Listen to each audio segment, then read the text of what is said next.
وحشت سی ہو رہی تھی اسے اس کمرے میں۔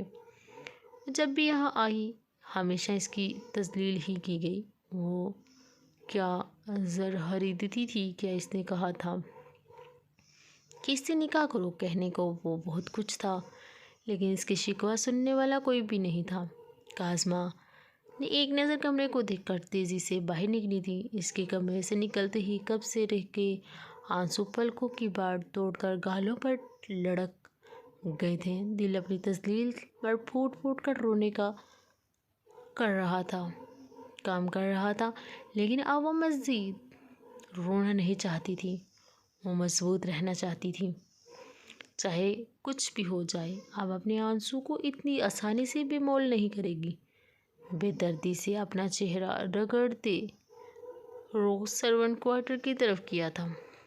نصرت بلوچ کو کچن سے پانی کا جگ لیتے اپنے کمرے میں جا رہی تھی۔ کاظمہ کو سرونٹ کوارٹر کی طرف جاتے دیکھ ان کی پیشانی پر تفکر کا جال بچھا تھا۔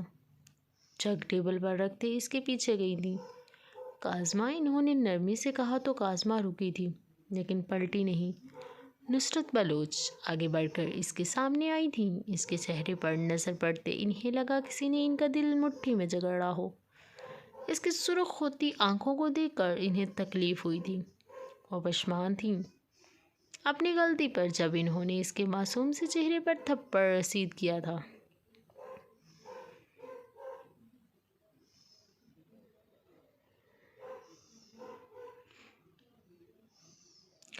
لیکن اب تو وہ اپنی باتوں اور اخلاق سے ان کے دل میں گھر کر گئی تھی۔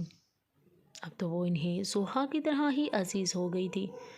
پھر کیسے برداشت کر پاتی وہ اس کے آنسو؟ کاظمہ گڑیا، آپ کیوں رو رہی ہیں؟ کس نے کچھ کہا ہے کیا؟ اس کے چہرے پر ہاتھ رکھتے محبت سے چور لہجے میں کہا۔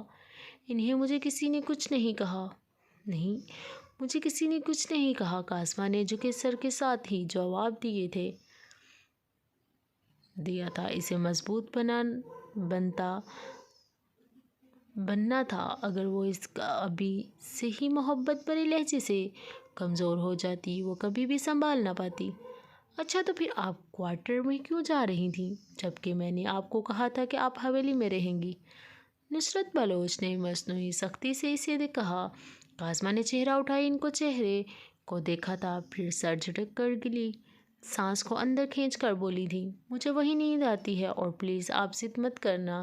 کاظمہ نے جیسے التجا کی تھی۔ نصرت بلوچ نے بھی زیادہ زور زبردستی کرنا مناسب نہ سمجھا، اس نے سر ہلا کر اجازت دے دی۔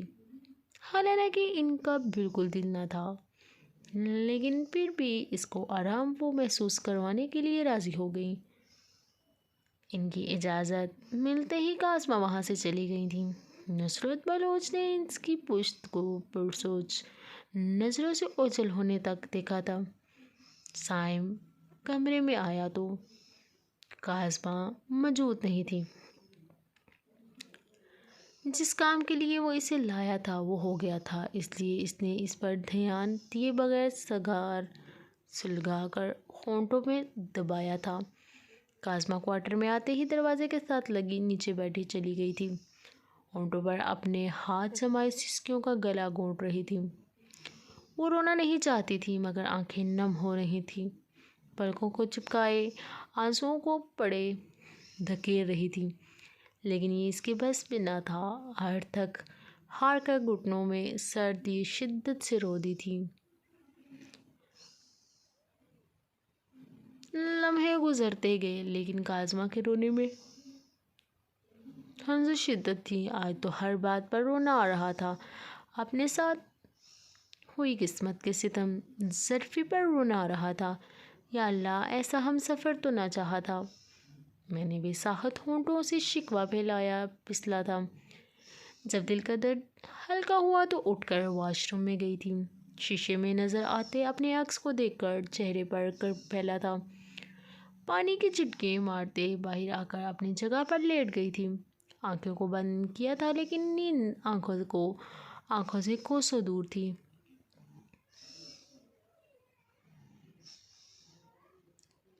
صبح احتشام کی آنکھ کھلی تو نظر سیدھا اس کے پڑی پیکر سے ٹکرائی جو اضطحاق سے اس کے سینے پر سر رکھ کے گہری نیند سو رہی تھی۔ کھڑکی سے آتے سورج کی کرنیں اس کے معصوم نقوش کو اور دلکش بنا رہی تھیں۔ احتشام نے آرام سے اس کو تکیے پر منتقل کیا تھا۔ احتشام یکٹک اس کے خوبصورت چہرے کو دیکھتے رہا تھا۔ اس میں کوئی شک نہیں تھا کہ یہ احتشام کی زندگی سب سے حسین صبح تھی۔ اس کے چہرے پر پہلی شرارتی لٹوں کو کان کے پیچھے کیا تھا جب نگاہیں اس کی گنیری پلکوں سے سرکتی سرخ ہونٹوں پر رکھی تھی۔ احتشام کے گلے میں کانٹے سے چبھے تھے۔ ہاتھ اس کے چہرے کے قریب لاتے انگوٹھے سے اس کے نچلے ہونٹ کو سہلانے لگا تھا جبکہ آنکھوں میں خمار بڑھ رہا تھا۔ ضبط کے بندھن توڑتا پورے استحقاق اور شدت سے اس کے ہونٹوں پر جھکا تھا۔ وہ جو گہری نیند سو رہی تھی، اپنی سانس کو تنگ ہوتا محسوس کرتے آنکھیں واقعی تھیں۔ احتشام کو اپنے قریب دیکھ کر پہلے تو لب اسے خواب سمجھ کر مسکرائے تھے، لیکن اس کے ہاتھوں کے بے باک لمس محسوس کرتے فوراً حسیات بیدار ہوئی تھی۔ اس کے سینے پر ہاتھ رکھتے اسے پیچھے کرنا چاہا تھا، لیکن احتشام اس کے نرم لمس میں بری طرح کھویا تھا کہ مزاحمت کی پرواہ کیے بغیر اپنے کام میں لگا رہا۔ اس کی اتنی شدت پر زوہا کی آنکھوں میں بھی آنسو آ گئے تھے۔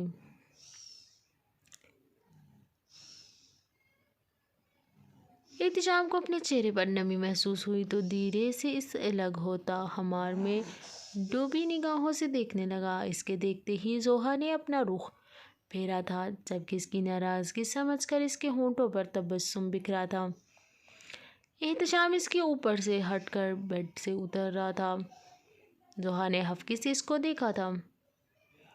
اس کے دیکھنے پر احتشام نے آئی برو اچکائی، سوالیہ نگاہوں سے اسے دیکھا تھا۔ یہ کتنی غلط حرکت کی ہے آپ کو اندازہ بھی ہے؟ زوہا نے اسے احساس دلانا چاہا تھا۔ کیا غلط حرکت کی ہے میں نے؟ احتشام نے سنجیدگی سے پوچھا تھا جبکہ آنکھوں میں شرارت ناچ رہی تھی۔ جس کو زوہا نے انہیں دیکھا تھا اس کی بات پر زوہا کے گال دھک گئے تھے۔ آنکھیں حیا کے بوجھل سے فوراً جھکی تھیں۔ احتشام نے ولہانہ نگاہوں سے اس کے چہرے پر پھیلتی سرخی کو دیکھا تھا۔ اب اٹھ ہی گئی ہو تو کپڑے نکال دو، یا بیوی آنے کے بعد بھی مجھے ہی کام کرنا ہے؟ احتشام نے کہا تو زوہا ہڑبڑا کر اٹھی تھی۔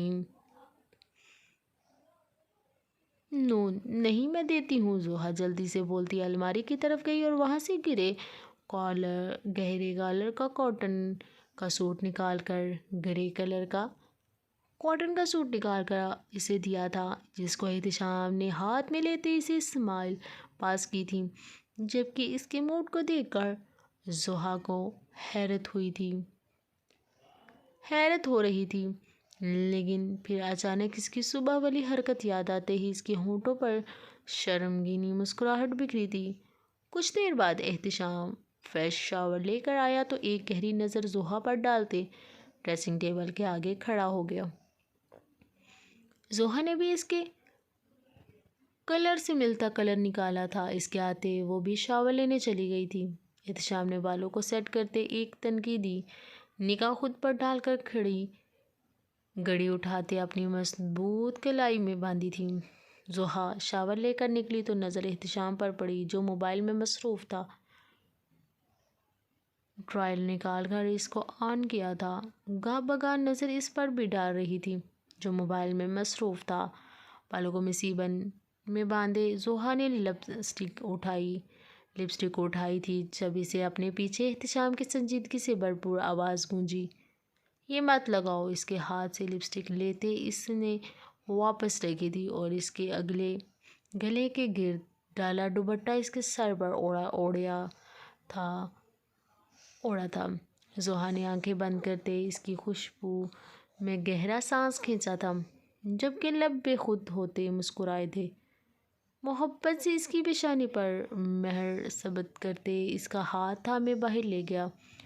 زوہا حیرت اور خوشی کے ملنے جلے تاثرات کے ساتھ اس کے بدلتے روپ کو دیکھ رہی تھی کہ وہ پہلے اس سے سخت خفا ہو گیا تھا اور اب اس سے پہلے کی طرح پیش آ رہا ہے۔ زوہا ساری سوچوں کی نفی کرتے اس کے ساتھ قدم سے قدم ملاتے نیچے آئی تھی۔ تخت پر ہی شاہینہ بلوچ معمول کی طرح اپنی تسبیح پڑھ رہی تھیں، لیکن روز کے برعکس روشنا آج گمسم سی تھی، کھوئی کھوئی الجھی سی تھی، الجھی لگ رہی تھی۔ وہ زوہا کو شاید کل کی باتوں کی وجہ سے کافی پریشان ہو گئی تھی۔ زوہا کو افسوس ہو رہا تھا، اس نے ان کی مشکلات ختم ہونے کی بے ساخت دعا کی تھی۔ السلام علیکم۔ احتشام نے بلند آواز میں سلام کیا تو ان دونوں نے چونکتے اسے دیکھا۔ شاہینہ بلوچ نے تسبیح سائڈ پر رکھ کر اس کی پیشانی پر محبت سے بوسہ دیا تھا اور احتشام نے بھی ایک عقیدت سے ان کی پیشانی پر لمس چھوڑا تھا۔ یہ سب دیکھتے زوہا کے دل میں ہوک سی اٹھی تھی۔ اس کی بھائیوں نے تو کبھی اتنی عزت نہ دی تھی۔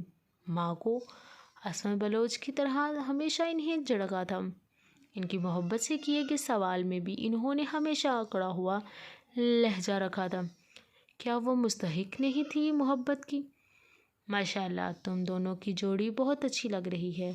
اللہ پاک نظر بد سے بچائے میرے بچوں کو۔ شاہینہ بلوچ کی آواز پر زوہا اپنی سوچوں کے بنور سے نکل کر دلکشی سے مسکرائی تھی، جبکہ احتشام کے لبوں پر بھی تبسم بکھرا تھا، لیکن اگلے لمحے ہونٹ سکڑ بھی گئے تھے۔ آج پھر کازمہ شدت سے یاد آئی تھی۔ وہ اب تک اس جہنم میں پھنسی تھی۔ احتشام بلوچ اپنی بہن کی شکل دیکھنے کے لیے بھی ترس گیا تھا۔ زوہا کی تو بات بھی کروائی تھی اس نے عہد سے، لیکن کازمہ کے لیے تو یہ گنجائش بھی نہیں چھوڑی تھی۔ صاحب نے آ جاؤ بچے، ناشتہ تیار ہے۔ شاہینہ بلوچ نے زوہا کو چلنے کا اشارہ کیا تو احتشام بھی مٹھیاں بھیج کر ان کے ساتھ ناشتہ کی میز تک گیا۔ ماں، روائکہ نظر نہیں آ رہی؟ احتشام نے روائکہ کو موجود نہ پا کر شاہینہ بلوچ سے استفسارہ کیا۔ بھائی، وہ سو رہی ہے، شاید رات کو دیر سے سوئی تھی اس لیے نہیں آئی، روشنا نے نرمی سے کہا تو احتشام نے غور سے اس کی سرخ سوجی آنکھوں کو دیکھا۔ تمہاری طبیعت ٹھیک ہے روشنا؟ کیا ساری رات روتی رہی ہو؟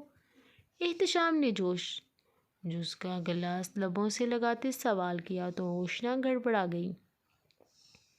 نہیں بھائی، ایسی بات نہیں ہے، روشنا نے زکام وہ آواز میں کہا تو اس نے سمجھنے کے انداز میں سر ہلا دیا۔ زوہا نے ایک نظر روائکہ کے کمر کو دیکھا اور پھر روشنا کے الجھے چہرے پر نظر ڈال کر ناشتہ میں متوجہ ہو گئی۔ نعمان کہاں ہے؟ وہ نہ میرا فون اٹھا رہا ہے اور نہ ہی اس نے ابھی تک لڑکیوں کا انتظام کیا۔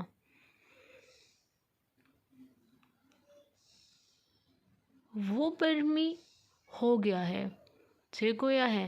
سردار نعمان 3 دنوں سے لاپتہ ہے، وہ ہمارا بھی فون نہیں اٹھا رہا۔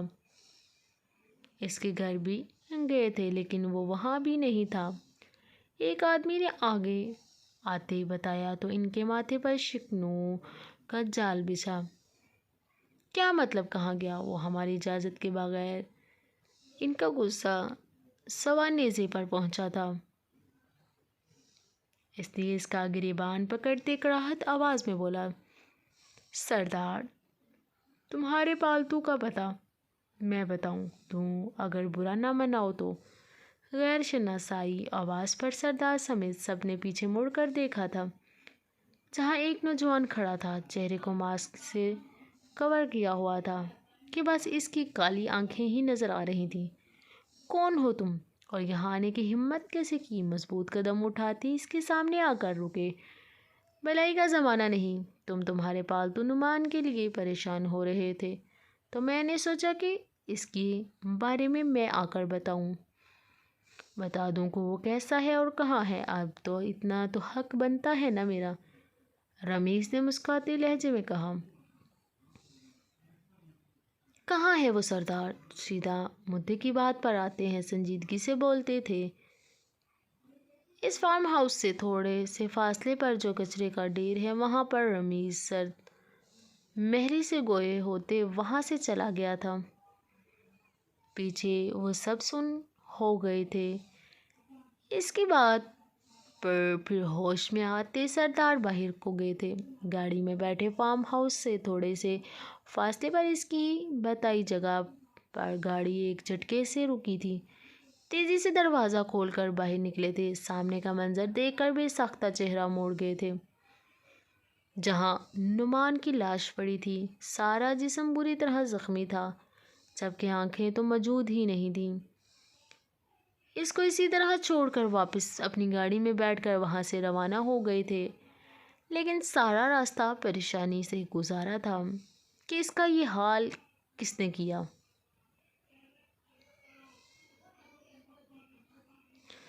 کاظمہ نے صبح بوا کے ساتھ اٹھتے ہی انہیں ناشتہ بنانے میں مدد کی تھی۔ آج وہ سب کچھ دھیان سے دیکھ رہی تھی۔ جتنا اس سے ہوا تو اس نے وہ بھی کیا تھا، کرنے کی کوشش کی تھی۔ بوا اسے پوچھ چائے کا پانی چولہے پر چڑھایا تھا، ان کے ناشتے کی میز سیٹ کرنے میں مدد کی تھی۔ اس کو اس طرح کام کرتے نصرت بلوچ کو بہت برا لگ رہا تھا۔ انہوں نے بارہا اسے روکنے کی کوشش کی تھی، لیکن آج وہ ضدی بنتی سارا کام کر رہی تھی۔ اس کو اس طرح کام کرتے دیکھ امارا پرسکون ہو گئی تھی۔ اس نے اسے رات سائم کے کمرے سے روتے ہوئے بھی نکلتے دیکھا تھا۔ وہ واقعہ اس سے بدلہ لے رہا تھا، جو خدشات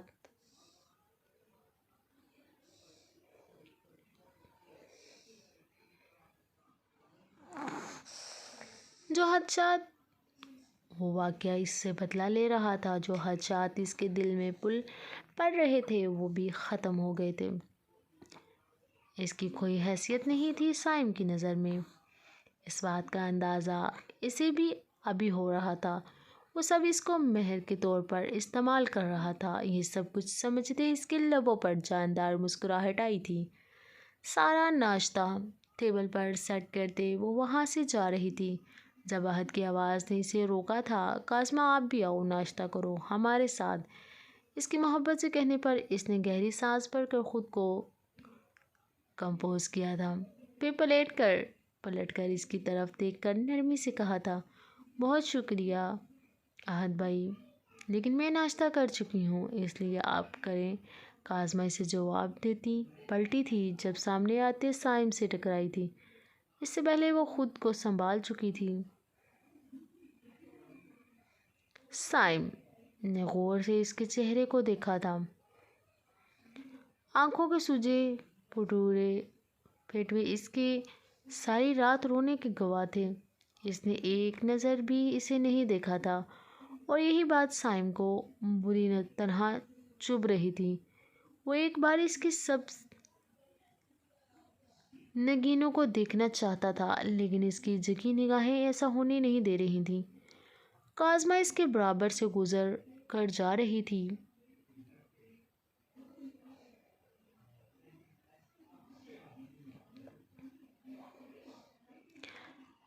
سائم سنجیدگی سے بولا تھا، آ کر ناشتہ کر لو بول کر اپنی کرسی کی طرف بڑھ گیا تھا۔ بہت شکریہ، لیکن میں کر چکی ہوں، کاظمہ اسپاٹ انداز میں بول کر وہاں سے چلی گئی تھی، جبکہ سائم کا ٹوسٹ اٹھاتا ہاتھ ہوا میں ہی رہ گیا تھا۔ اسے بہت بری طرح پریشان کر گیا تھا۔ کاظمہ اسپاٹ انداز دل ہر چیز سے اچاٹ ہو گیا تھا۔ اس نے اسے ناشتہ کرنے کے لیے اس لیے کہا تھا کہ اس کے معصوم چہرے کو دیکھ لے گا۔ بے ساختہ ہی صحیح اس کی نظر بھی اٹھ سکتی تھی، لیکن کاظمہ نے یہاں بیٹھنا ہی نہیں چاہا۔ رات اس نے واقعہ اسے بہت کچھ غلط کہہ دیا تھا، جس پر اسے تھوڑا سا پشیمانی بھی ہوئی تھی، لیکن وہ انا پرست کبھی اپنی غلطی تسلیم کرتے معافی نہیں مانگ سکتا تھا۔ دل بے چین ہو رہا تھا اس سے بات کرنے کو، اس سے اپنی غلطی کی معافی کا کہہ رہا تھا۔ اس نے وہ سب دل سے نہیں کہا تھا، اسے کہنا چاہتا تھا، لیکن دماغ بری طرح نفی کرتا اسے جھکنے سے روک رہا تھا۔ خود پر جبر کرتے کافی کا مگ اٹھا کر لبوں سے لگایا تھا۔ کاظمہ نے کچن میں آتے فریج سے پانی کی بوتل نکالتے گلاس میں ڈال دیا تھا۔ پتہ نہیں کیوں کاظمہ اب سائن سے نظریں جب ہی ملانا چاہتی تھی جب اس کی نگاہوں میں اس کے لیے نفرت پیدا ہو جائے۔ اس سے پہلے وہ اس کو دیکھنے تک کی روادار نہیں تھی۔ وہ کم سے کم اس کے سامنے جانا چاہتی تھی۔ وہ نہیں چاہتی تھی کہ وہ اس کے دوبارہ کسی بات پر تسلیل کرے، اس لیے اپنے دل کو مضبوط بنانے کی کوشش کر رہی تھی۔ دل میں جو اس کے لیے جذبات پیدا ہو رہے تھے انہیں یہیں روکنا چاہتی تھی۔ وہ نہیں چاہتی تھی کہ اسے محبت ہو۔ وہ دل کے ٹوٹنے سے ڈر رہی تھی، لیکن شاید ناکام ہو رہی تھی۔ محبت تو محبت ہے، یہ کرنی نہیں پڑتی، یہ اکثر ہو ہی جاتی ہے، مگر ہوتی تو اندھی ہے، کہاں کچھ دیکھ پاتی ہے۔ کبھی بے درد لوگوں سے، کبھی بے قدرے لوگوں سے، کبھی بے حس لوگوں سے، کبھی کول لوگوں سے، یہ اکثر ہو جاتی ہے، بہت بے مول لوگوں سے، اور ان سے محبت کر کے خود کو بے مول کر دیتی ہے۔ نیکسٹ پارٹ جاری ہے۔ پلیز میرا چینل پسند آیا ہو تو اس کو سبسکرائب، بیل کو پریس اور کمنٹ میں ضرور بتائیں تاکہ میرا آنے والا ناول آپ تک پہنچ سکے۔ اوکے، اللہ حافظ۔